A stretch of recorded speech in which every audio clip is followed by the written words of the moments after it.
Ал енді бізге дайындау үшін керек заттармен танысайық.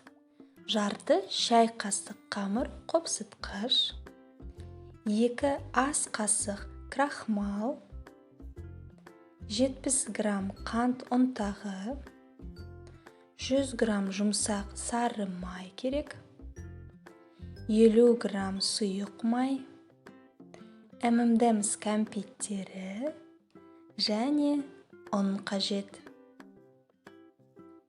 Енді осы құрамындағы заттарды қосып, сұйық май, қант ұнтағы,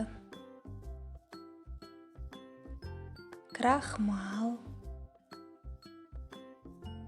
және қамыр қопсытқышты салып, осының барлығын миксермен жақсылап араластырамыз. Сосын оның үстіне ұнды сеуіп, оны да жақсылап араластырамыз. Сонда бізде өте жұмсақ, қолға жабыспайтын осындай қамыр болады.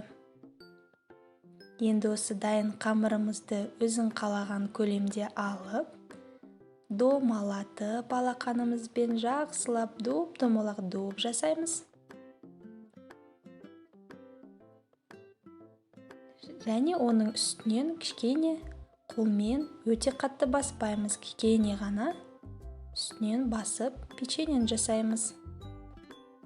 Барлығын жасап болғаннан кейін M&M's тәтті кәмпиттерімізді алып, әрбір печеньенің үстіне осылай өздерің қалаған түстеріңмен орналастырып шығамыз. Кішкене үстінен басамыз.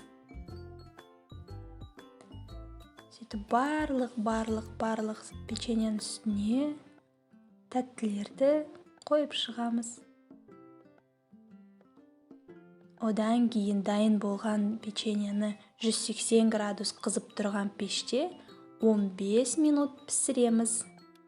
Сонда бізде осындай өте әдемі, жұп-жұмсақ, тәп-тәтті, ауызда еритін M&M's печеньеларымыз дайын болады.